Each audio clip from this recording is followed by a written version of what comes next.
Hello प्यारे बच्चों, आज हम पढ़ने वाले हैं सूक्ति सुधा। सूक्ति सुधा यानी कि अमृत से भरी हुई सूक्ति, जो हमारे जीवन को सुसंस्कृत बनाने के लिए सर्वथा उपयोगी। जब हम इन सूक्तियों को पढ़ते हैं, समझते हैं और व्यवहार में लाते हैं तो लगता है वास्तव में ये जीवन के लिए कितनी उपयोगी है। और ये पाठ चाणक्य द्वारा रचित चाणक्य नीति तथा नारायण पंडित द्वारा रचित हितोपदेश से लिया गया है। चाणक्य का नाम तो अब सबने ही सुना है। चाणक्य की नीतियां तो संसार में प्रसिद्ध है। उनके द्वारा कहे गए मुक्तक पद्य जीवन को मूल्यवान बनाने के लिए बहुत ही उपयोगी है। पद्य संख्या 1 में बताया गया है कैसा स्थान निवास के लिए उपयोगी है। दूसरे पद्य में सच्चे मित्र की विशेषताएं बताई गई है। तीसरे पद्य में गुणों की महिमा बताई गई है। चौथे पद्य में सत्संगति की विशिष्टता बताई गई। पांचवें पद्य में मनस्वी व्यक्ति की क्या क्या विशेषताएं होनी चाहिए ये बताया गया है। छठे पद्य में बुद्धिमान व्यक्ति के कर्तव्यों का वर्णन है। सातवें पद्य में 6 त्याज्य दोष, जो 6 दोष मनुष्य द्वारा छोड़ देने योग्य है, उनका वर्णन है। और 8वें पद्य में जीव लोक के सुखों का वर्णन है। तो जीवन को वास्तव में सुंदर बनाने के लिए, उद्देश्यपूर्ण बनाने के लिए इन मूल्यों की आवश्यकता पड़ती है। तो आओ पढ़ते हैं श्लोक और अपने जीवन को बनाते हैं बहुत सुंदर। यस्मिन् देशे न सम्मानो न वृत्ति न च बांधवा न च विद्यागमा कश्चित् वासम तत्र न कार्येत। संधि देखते हैं बेटा इसकी। सम्मानः में संधि देखो, सम्मानः जमा न, ये ओ को विसर्ग हो गया यहाँ। वृत्ति जमा न, ये र आगे चला गया था, र को विसर्ग है। वृत्ति में 3 प्रत्यय भी है। न च विद्यागमः, विद्या जमा आगमः, विद्याया आगमः समास भी है इसमें। कह जमा चित, यस्मिन् देशे, जिस देश में न सम्मानः, न तो सम्मान है, न वृत्ति और न रोजगार का साधन है, न च बांधवा और न ही मित्र है, न च विद्यागमः और न ही विद्या प्राप्त करने का साधन है। कश्चित् वासम तत्र न कार्येत, कश्चित् कोई, कार्य वासम निवास, तत्र वहाँ, न नहीं, कार्येत करी। क्री धातु ऋच प्रत्यय, उसके बाद विधिलिंग का प्रयोग है। तो देखते हैं इसका अन्वय। यस्मिन् देशे न सम्मानो, जिस देश में सम्मान नहीं है, न वृत्ति, रोजगार के साधन भी नहीं है, न च बांधवा और न ही मित्र है, न च विद्यागमा न च कश्चित् विद्यागमा और न ही कोई विद्या प्राप्ति का साधन है। तत्र वासम न कार्येत, उस देश में नहीं रहना चाहिए। श्लोक का भाव यह है कि किसी भी देश में रहने के लिए सम्मान की, रोजगार के साधन की, बंधु बांधवों की और विद्या प्राप्ति के स्थान की आवश्यकता होती है। और जहाँ ये सब नहीं है वहाँ मनुष्य को नहीं रहना चाहिए। तो देखते हैं अगला श्लोक। आतुरे व्यस्ते प्राप्ते दुर्भिक्षे शत्रु संकटे राजद्वारे शमशाने च यह तिष्ठति स बांधवा। आतुरे, आतुरे कहते हैं व्याकुलता की स्थिति को या फिर रुग्णावस्था की, बीमारी की अवस्था को। व्यसने, व्यसने कहते हैं विपत्ति काल को या फिर गरीबी के समय आने पर, प्राप्त होने पर। दुर्भिक्षे, अकाल पड़ने पर। शत्रु संकटे, शत्रुओं का संकट आने पर। राजा द्वारे, राजा के दरबार में। शमशाने च, और शमशान में। यह जो तिष्ठति, साथ रहता है। स बांधवा, वह बंधु है। इस श्लोक में मित्र कैसा होना चाहिए इसके बारे में बताया गया है। तो अन्वय देख लेते हैं। सीधा साधा है, इसमें अन्वय बिल्कुल सेम है, तो कर लेते हैं। आतुरे, व्याकुलता की स्थिति में या रुग्णावस्था में। व्यस्ते प्राप्ते, विपत्ति काल में या गरीबी की स्थिति में। दुर्भिक्षे, अकाल पड़ने पर।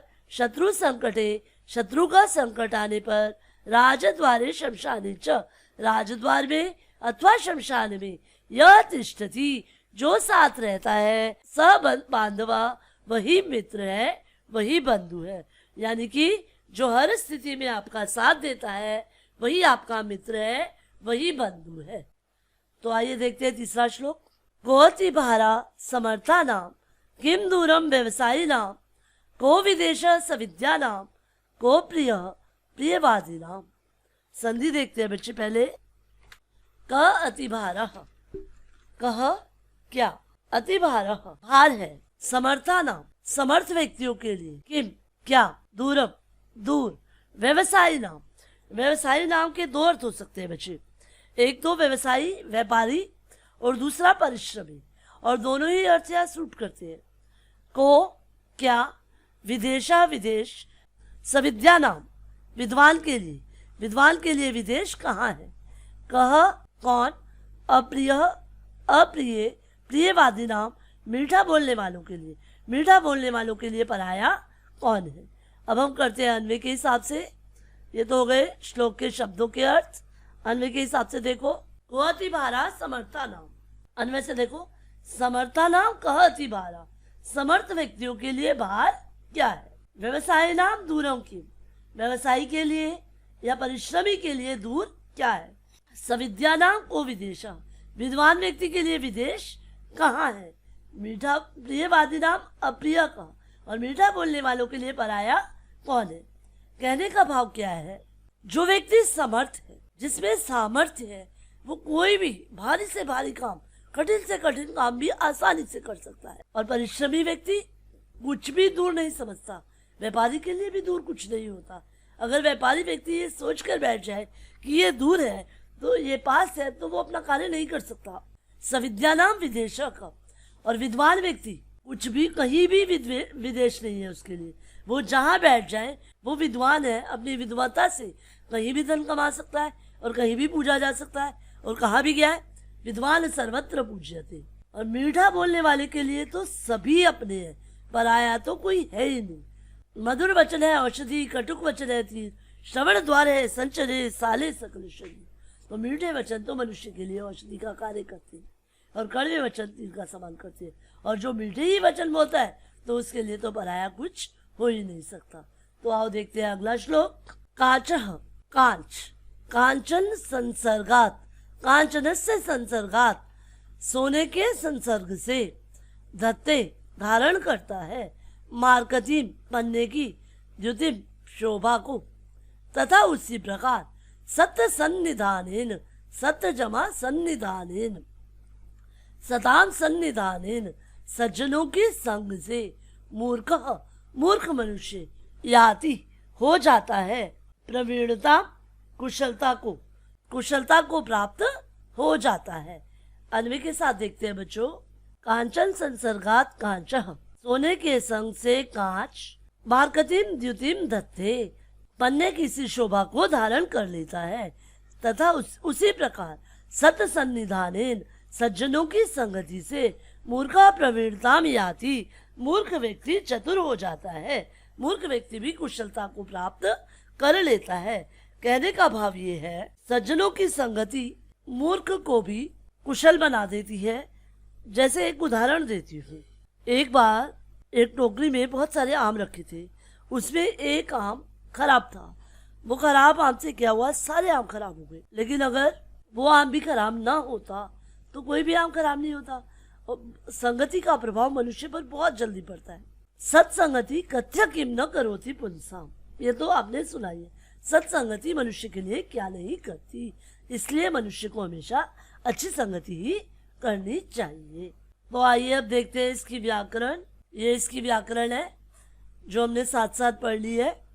तो अगले वीडियो में हम देखेंगे इन्हीं 4 श्लोकों का पठित अवबोधनम।